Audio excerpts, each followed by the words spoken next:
Good morning or afternoon. I guess I don't know when you're going to be watching this, but hello, amazing educators. My name is Lindsay Watts. I am the district ICAP coordinator for Enid Public Schools. I am here today to tell you a little bit about the ICAP. This is a training for secondary teachers, so all teachers grades 6 through 12 should be able to gain some relevant knowledge out of this presentation. It's not really a training, it's more of a presentation to give you some idea of the why behind ICAP and what ICAP is. I'm assuming and I'm really hoping that everyone has heard of ICAP before. So let's go ahead and get started. I forgot how to go to present on this. There it is.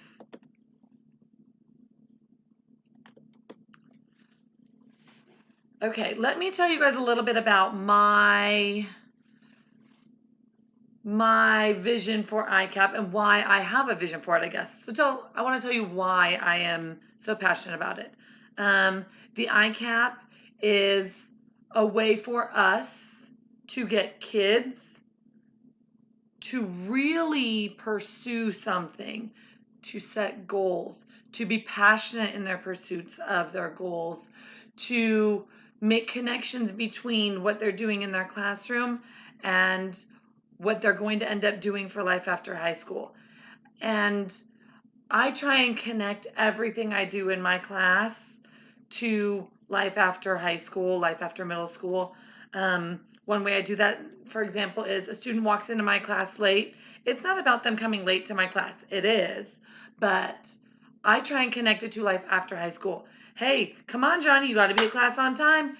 When you have a job after you graduate, you're going to need to be at your job on time or you're going to lose your job. So let's go ahead and practice being on time now.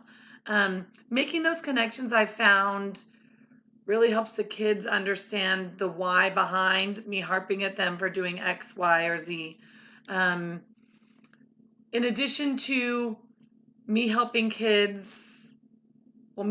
teachers help kids, students, prepare for life after school, I'm really passionate about my purpose. As I have gotten older, I have realized that just doing something you're passionate about isn't enough. The purpose behind the passion is where it's really truly at for living a happy life. And my purpose in life, through lots of thought, consideration, and soul searching, my purpose is to positively impact the world. I am so blessed to be able to do that as an educator. The way I do that with ICAP, the way I tie that to the ICAP is what I'm hoping to do is we, as educators, can prepare our students better for the workforce, which positively impacts our community. If you go into a local business with someone with great customer service skills working behind the counter, you're going to have a better experience as a customer, which means you're more likely to return to that place of business. So teaching students to possess and practice these skills to help them be amazing employees, amazing employers, amazing coworkers at some point is truly what I want to do with this, and I'm hoping you all want to do with this to impact our community in a positive way, impact our community, impact our state. And we're educators. We know we positively impact the world, and we know that there's literally no limit to where our impact can reach. So that's my why behind my passion for ICAP. Now, let me explain what ICAP actually is. This is a little presentation that I created to give you hopefully all the information you need. Let's go ahead. What is ICAP? The individual with a big old typo right there, don't mind me. The individual career academic plan is developed with collaboration among student, family, and educators. It equips students with the awareness, knowledge, and skills to create their own individualized, meaningful exploration of college and career opportunities. In order to reflect students' changing passions, aptitudes, interests, and growth, the ICAP is a flexible and evolving document that will be completed by students annually, starting in the 6th grade. Okay, very key information. 6th grade, 7th grade, and 8th grade, that's where that exploration truly begins. It really should begin long before that, which we know we do that at the elementary level too. They bring in community helpers. They talk about different careers at the elementary level, but true career explorations beginning now at the middle school level in 6th grade. Why ICAP? In 2017, Governor Mary Fallin signed House Bill 2155 into law, changing the graduation requirements to include the annual completion of an ICAP. Another reason we have the ICAP is that there's a skills gap in the state of Oklahoma, requiring us to prepare students differently for the jobs that are actually going to be available to them when they enter the workforce upon graduation from high school or college or career tech. A lot of the jobs that are going to be available in the year 2025 require some kind of post-secondary education. That can include work-based learning, but it most specifically needs some kind of certification or degree, so career tech or college of some sort, in order to be able to hold those jobs that are going to be available for our students in 2025. And that's just the state of Oklahoma, guys. Another reason for ICAP is hope. We have all this hope-centered schools stuff that we talk about. We have a hope-centered schools initiative here in Enid Public Schools. But I think that the ICAP, making true career pathways, paving a way to be successful upon graduation, is a way to give, I'm going to use the word Johnny, the kid Johnny. I don't know a Johnny, but whatever, we're going to use Johnny. Making a pathway, a true pathway, paving a way for success is going to help Johnny, whose parents aren't ever home, or whose parents aren't making the most appropriate parental choices, meaning maybe they're doing drugs, maybe there's some domestic abuse in the home, maybe they don't value education. But Johnny, giving him the tools he needs to create this pathway, could have hope. Just because no one in his family has done X, Y, or Z doesn't mean Johnny can't. And this is a way for us to help him see that so that he can see the bright future that he has in front of him. And the last reason that I have just listed on here for the ICAP is connecting education with life plans, which I already briefly touched on with tardiness. I talk about it with hard work. Hey, I don't feel like doing this today, Miss Watts. That's okay. There's lots of days I come to work when I don't feel like coming to work. But you know what? The expectation is that I work when I'm here. And you're not just going to be able to do that. You're going to graduate from high school and go to work and be having a bad day because your boyfriend broke up with you. And you're going to just be able to work through it? No. Guys, that takes practice. Let's practice that. That's what I tell my students. It's hard work. It's being dedicated to something. Those things don't just come overnight. And why not start practicing that in middle school and high school? Connecting those things to your classroom every day helps me with student buy-in to what I'm teaching. I teach geometry, people. The number one question I get in geometry is, when am I ever going to use this? Yo, you're going to use math reasoning every day. You're going to use reasoning skills every day. You're going to use problem solving skills every day. So this might be difficult for you to find the missing side of this right triangle using the Pythagorean theorem. That's okay that that's difficult. Doing hard things is going to have to happen the rest of your life. So let's practice it by doing this skill. And strangely enough, it works almost every time. Just connecting those math skills to life skills helps the kids buy in. Sorry, I talk about that stuff a lot. Again, really passionate about making those connections. So I truly believe that it will help us as educators in the classroom to constantly be making those connections for kids. They're not making them themselves. Let's be making them for them. Constantly connect what you're doing in your classroom to skills that they will need to have after they graduate from high school. Moving on, I'm going to go ahead and play this video from the State Department of Education, and it's kind of the why behind ICAP as well.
So that should give you a little bit of an idea. Oh, hold on. Sorry. That should give you a little bit of an idea of the why behind ICAP. Oklahoma has seemed to be falling behind on preparing students for post-secondary goals. Um, and so what the State Department has developed is kind of an entity called Oklahoma Edge. It's where we're giving Oklahoma students an edge on the competition in the workforce. And that's what all of this is about. Oh, snickerdoodle, my face is in the way. What we're going to discuss today, we're going to discuss the ICAP, how Enid approaches it, how we track the ICAP, the curriculum, the tools, the programs, and the roles of the different people involved in the ICAP process. ICAP, like I mentioned earlier, is state mandated, and it's two separate entities. There's the ICAP process, the verb, what students are doing, and then there's the ICAP product, the noun, what they have at the end to show for all their work. What they have at the end in an ideal world is every student will graduate from Enid High School with a concrete plan of what they're going to do. 2 years ago, Autry Technology Center did a survey of graduating seniors, and this was in April of their senior year, meaning they were graduating in 1 month. And when Autry surveyed those seniors, there was like 75%, something along those lines, 75, 72, somewhere in there, percent of our seniors that didn't have a plan for after graduation. Ladies and gentlemen, that's 1 month before graduation. They didn't have a plan. That's the reason the state has developed the ICAP and made it mandatory, made it part of our graduation requirements. So that's what we're doing. We want every student to be prepared for life after high school when they're leaving Enid High. That means if they're not planning on going to college, they're going straight to work, they have a plan in place. They've done the job interviews, they've learned how to write their resumes, they've done all of those things that they need to start a career after Enid High School. Okay, if that's Johnny going to get his job at Brahms and hold on to that because his goal is to move up to management, perfect. What skills will Johnny need to be a good manager at Brahms? If Johnny's plan is to go into the heating and air business, but he has no intentions of going to Autry Technology Center, we explain to him that he can get some work-based learning, get in there, excuse me, get in there into dense comfort solutions and get some on-the-job training to prepare him to be able to do well at his chosen career. If they're planning on going to Autry Technology Center or some other technology center, have they done the application process? What exactly does that look like if they haven't? If they have, what are the things that they need to do to prepare to start? When is the start date? Having all of this plan set by graduation is the ideal way for us to send students out into the world. Students that are going to college, I'm hoping by the time they graduate, they know exactly where they're going. They know whether they're going to have a meal plan, what that meal plan is going to look like, where they're going to live, how they're going to pay for their tuition. Like financial planning is so important. I have $100,000 in student loans. Financial planning is important for students, and it's our job to help facilitate that. Yes, it's on the students. Yes, it's on the parents. We'll talk about more of that in a minute, but we need to facilitate that. Because we can make that difference in our community by helping our students be prepared for life after high school. Continuing on, we have to track the process annually, meaning every year students need to take interest inventories or assessments. It needs to be on their interests, it needs to be on careers, workplace values, all of those things. Every year they need to update their post-secondary goals. So what their plans are for after high school, an academic goal, so some way for them to learn, and a career goal. And those, like I said, need to be updated annually. In addition to that, course goals. Every year, we need to go in and check on their plan for graduation. Have they met the graduation requirements? If not, what are they planning on taking?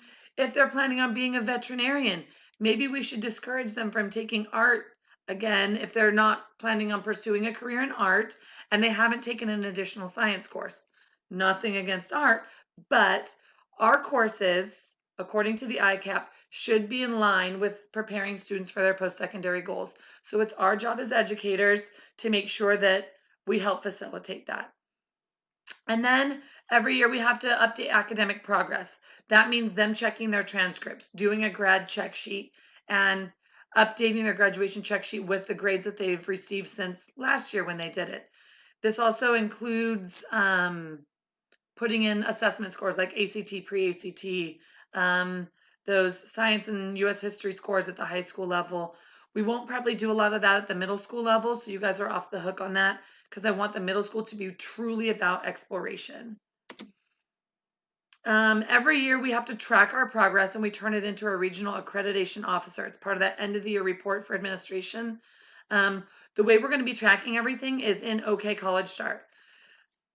Within OK College Start, you can run a report. The high school teachers all know how to do this. Middle school teachers, if your counselors want you running these reports, I will get you guys a tutorial on it. But this is what part of the report looks like when it gives us the results. This was one particular group of students that has 9 different tasks that they need to complete each year. And then it lists all of them. I want to say this is probably the 9th grade students. I don't know. But 73% of them, oh yeah, 9th grade, 73% of them had completed the first task on the ICAP when I ran this report. 73% of them had completed the second task on the ICAP when I ran this report. Only 24% had completed the third task. You get what I'm saying. But down here at the bottom of the report, it breaks it down by student. So this student has completed no tasks or had completed no tasks when I ran this report. But this second student had completed 3. Okay. So this is a report that we run at the end of the year. We run one for freshmen, sophomores, juniors, and seniors and submit that with all of our information that we send in at the end of the year for administration. So this is one way we can track it. Our special education teachers are going to be doing it a little bit differently for our ID2 kiddos and any non-readers. We have a spreadsheet that we're doing because some of the assessments that are assigned to all 12th graders may not be appropriate for an ID2 kid. So they're going to be doing the assessments that are more appropriate for them and for their post-secondary goals. They're going to be entering assessment scores that are more appropriate for them and their post-secondary goals. We don't tend to get the I or the OAP scores for those kiddos, but we're pushing to try and get that because that would be an appropriate assessment score to get in there for our ID2 kids. But there is some flexibility with that, but it would be extenuating circumstances, extreme circumstances like the ID2 kids and non-readers. Okay?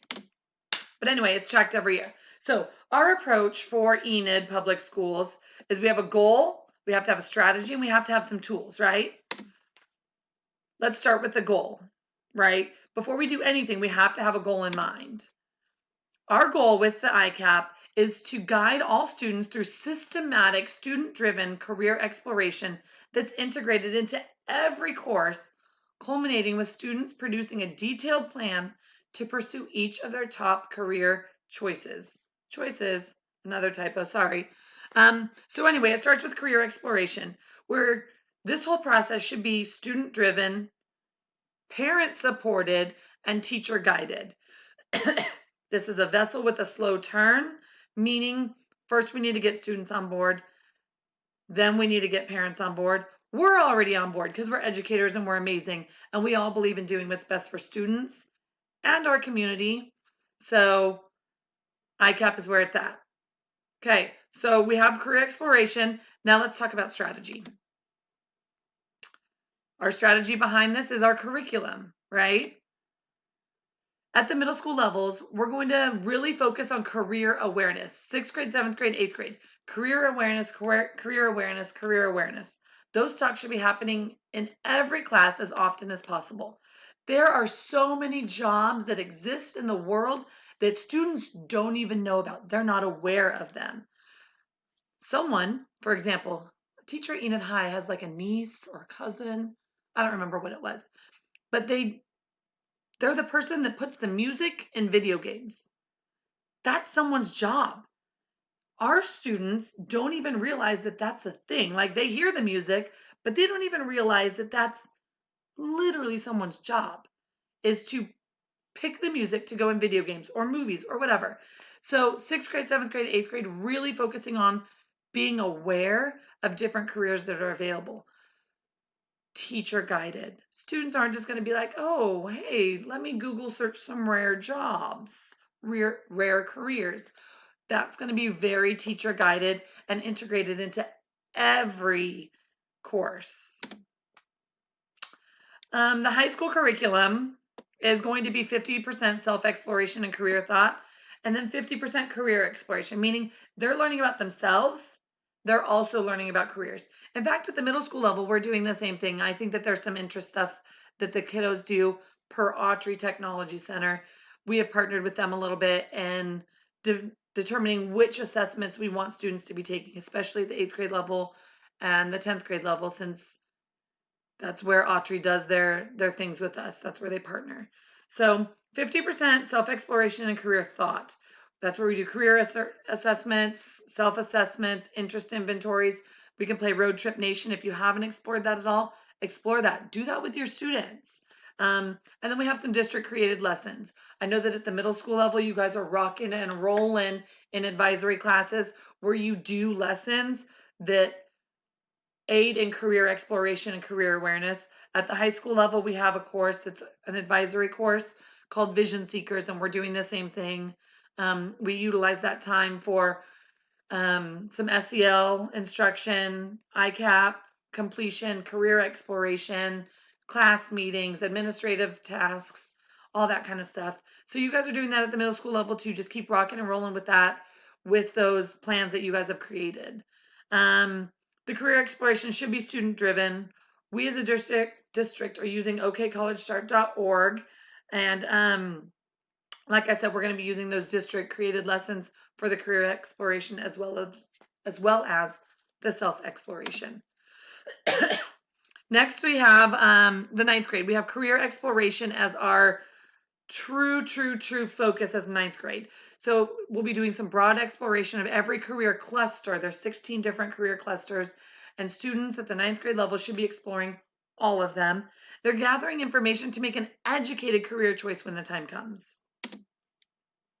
Next, we have career refine as the 10th grade at the 10th grade level, where they're going to narrow that exploration of career clusters by narrowing down to maybe 3 career clusters. And again, continuing to gather information to make an educated career choice. 11th grade is career driven. So we're going to narrow it down just to their cluster. So a student that might be interested in health careers, health science, that's their cluster. They're going to spend their 11th grade year truly exploring the available options, the available careers within that cluster. There's no more exploration of all these other clusters unless they truly have no idea still. But once we really get ICAP going, first year or two under our belt, guys, students are going to have an idea by 11th grade. That's what we're going for. And then 12th grade career launch. That means they are solidifying their plan for after graduation based on only 3 careers within their cluster that they've narrowed it down to. Okay, so we're narrowing it down and we're making a plan. Okay, a plan. Where are you going to work? Where are you attending school? Whatever their plan is, they need to have a plan long before April, ideally. Okay. Now, from here, we've got to use some tools, right? We need some tools to implement all of this stuff. Job shadowing. Job shadowing is now required by the state of Oklahoma as part of the ICAP. They only have to have 1 job shadowing experience in high school, but we've got to get our community on board. Okay. We as teachers need to advocate for our students and their success by getting any local business owners that we know of on board with allowing students to come in and job shadow, or filming a presentation, a day in the life of an ER nurse. HIPAA, of course, makes that a little difficult, but you can do it without showing patients or patient information. So getting our community involved, getting things like that taken care of so that we can provide our students with the most information possible for them to make the best decision for them. Okay, so job shadowing, we're working on that. Student-led conferences. Guys, if a student sits down with an ICAP at a conference, they can tell their parents, look, this is what I've been working on. This is what I've been doing in my classes. Here's my report card. This is what I've been doing on my ICAP. I did a career interest, or I did an interest inventory, and these were my results. After that, I did some career exploration. These were my results on that career cluster survey. I don't really think that this matches up with my plans because, or this is perfectly in line with what I think I want to do after graduation, but I'm only in 8th grade, Mom. Whatever the situation is, student-led conferences and use the ICAP for it. Teacher externships. Guys, we all work multiple jobs. Okay, not all, but a lot of us work multiple jobs. Talk to your students all the time about the different careers that you have found to be interesting. I also do photography sometimes on the side. Well, I guess I used to. I don't really anymore. Anyway, photography. I talk to my kids all the time about photography, especially when I find those kiddos that are interested in creative arts, digital design, anything like that. I use that as an opportunity to talk to them about different career options that they maybe haven't considered. Use our experiences, teachers, to inspire students. Next, career speakers. A lot of us do this. They especially do this at the elementary level, like I mentioned earlier. At the high school level, last year we had Workin' Wednesdays, where one Wednesday a month we partnered with Autry Technology Center again, and we had a local business owner or local community member come in and talk to us about their career. We had a physician, Dr. Bushman, came in and talked to the kids about the importance of mentorship. He didn't really talk about medicine very much, but he talked to the students and inspired them about what it takes to be great and about the importance of using the people around you as a support system. We had Brandy Schieber come in and talk about how it's okay to make career changes partway through your life. How she used to own Schieber's Donuts and now she owns Downtown Threads. She inspired some of those students that are like, I don't know what I want to do. She's like, it's okay. What you do need to know is that you're willing to work hard to do whatever your goals are right now. So we've just had lots and lots of really great experiences with community members coming in and teaching our students and inspiring them to be amazing. Hands-on career tech exposure. We already do that with Autry Technology Center. We have the tours in 8th grade. We have the tours in 10th grade. Obviously, this year that wasn't really an option because of COVID, but that's something that we do as a district. So that's one thing I wanted to touch on. Senior seminar is something that's just an idea in my brain right now, to get our students to, as seniors, to be able to do that last ditch exploration of careers and plans so that they can go out into the world with a concrete solid plan. At the high school level, we have vision seekers. Middle school level, you guys have your advisory class. So that's one way that we're doing all of this. And then internships, student internships, again, super important for our community to become involved, more involved. KH Financial has been really involved every year with our student internships. There are other companies as well. We have one internship class available at the high school where the students leave for 2 hours a day and go to an internship, that's kind of set up through Enid High for careers. But we need to be inspiring students to do this themselves as well, on their own time, after school, volunteering at the cat clinic if you want to be a veterinarian, things like that. Those count. So we just really need to make sure that our community is super involved in setting our students up for success so that they can come back and give back to our community. Little talk about vision seekers. We briefly talked about that as I was going through that big wheel of what we want to do in 9th grade, what we want to do in 10th grade, 11th grade, and 12th grade. And then again, seniors, all students will have a finite plan for after graduation. Grade level focus, broken down a little bit more. Our freshmen, broad career exploration, where they complete interest inventories and basic skills assessments. They research all 16 career clusters, complete a list of 50, or compile, sorry, a list of 50 different careers. with some information that they have about each of those careers. Learn to develop SMART goals and complete their plan of study and understand elective choices and why some electives are better for preparing them for their post-secondary goals than others. As sophomores, we are going to be refining their career, meaning they'll again complete interest inventories and career cluster surveys because, hate to break it to them, but their interests change, okay? They're going to narrow their research from career clusters, narrow that 50 item list down to 25, refine their SMART goals and reevaluate them and change them as necessary, complete their plan of study, enter their scores from the pre-ACT, which they take as sophomores, and then explore some community service and learn the why behind we serve our community. As juniors, it's going to be more career driven, like we discussed. They're going to complete the basic skills survey and some different career assessments. They're going to thoroughly research the careers within their cluster and narrow the list to 10 careers with detailed information on all of them, including post-secondary opportunities.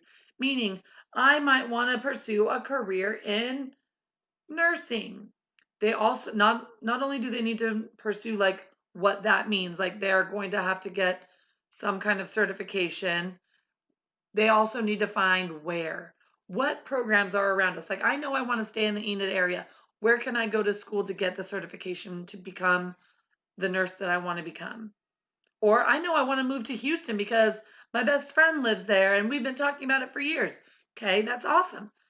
Where in Houston can you go to school to receive the certification you need to reach your post-secondary goals? That's the kind of stuff that's happening in 11th grade. Again, they're going to complete their plan of study and reevaluate it as necessary. The plan of study, again, is the classes that they're taking in high school, the plan for all 4 years, and then each year we like, oh, well, we said we were going to take these classes as a sophomore, but my interests have changed a little bit, so I don't want to take that. I want to take this instead. Okay. And then they're going to explore and engage in work-based learning opportunities in our community with community support. And then as seniors, we're doing career launch where they can do the Job-Timize assessment, which is a phenomenal assessment that truly like actually links them up with jobs after they do those interest inventories. It kind of, what the Job-Timize assessment does is it takes your answers and says, well, you're good at this area, you're kind of weak at this area, you're really great in this area. Based on your strengths and weaknesses, these are some jobs that would be ideal for you. If you'd like to work on your weaknesses, here are some tips, tricks, and ideas for you to develop those weaknesses so that you can do this job that you said that you want to do. It's phenomenal. It gives really great information. Those of you that want to do it yourself, I went in and did it and I loved it. Job-Timize. Job-Timize. Phenomenal. Oh, I guess it's on the screen. Look on the screen.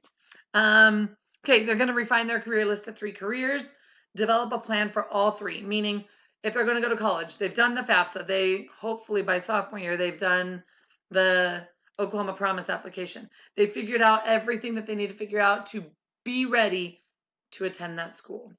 Complete their plan of study and enter their ACT scores. Again, that only has to be done once. Once they take the pre-ACT, enter it once, done. Once they take the ACT, enter it once, done. And then they will be engaging in work-based learning opportunities again as seniors. Ideally, it only has to be done once in high school though. Just so you know, our district has no funding for the ICAP. Okay, no funding. Here are the different roles of, I guess my role. I guess you just don't really need that information. Impact on students. The ICAP impacts 100% of Enid Public School students.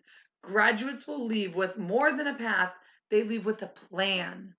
That's what this is doing for our students. That's what this is doing for our community. Okay. The impact on our district.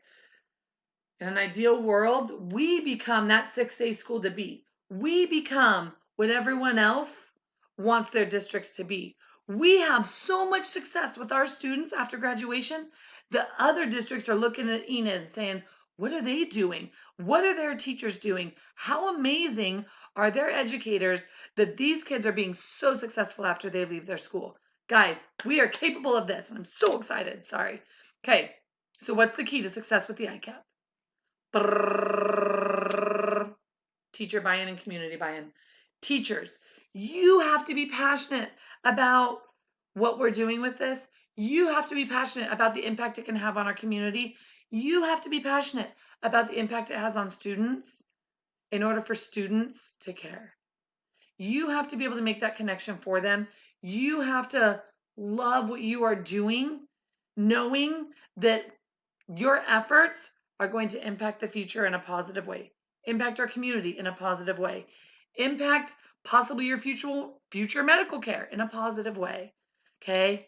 Impact your experience at Brahms in a positive way because of what you did to help your students connect the ICAP and your curriculum to everything that they're going to need to be awesome adults. Okay? I've mentioned already community buy-in. We're working on that. We have a lot of community buy-in. We have the most amazing community. But if every student at Eden High School is going to do work-based learning experiences or job shadowing, that's going to be a lot of businesses on board. And then this is just kind of my dream is for us to partner with Autry Technology Center, and we would have in my dream, 9th and 10th grade career cluster classes, meaning like introductory classes to the different career clusters, so that those kiddos could have some true exploration. So like an intro to digital design class, the very first class they take at Autry Technology Center, have it available at Enid High School for kiddos to take that as a freshman or sophomore on campus. They may hate it. And now they're not committed to the digital design program at Autry as a junior half day because they took that at Enid High School as a freshman or sophomore and realized that's not what they thought it was going to be. They want to try something else. Anyway, guys, if you have any questions about this, please email me llwatts@enidk12.org. I, as you can tell, am very passionate about what we're doing with ICAP and what it can do for our students, what it can do for our classrooms, and what it can do for our community. So please don't hesitate to reach out. Any questions, comments, concerns, thoughts, ways to make this even better for our students, please let me know. Have an amazing day, everybody. Bye. Stop recording.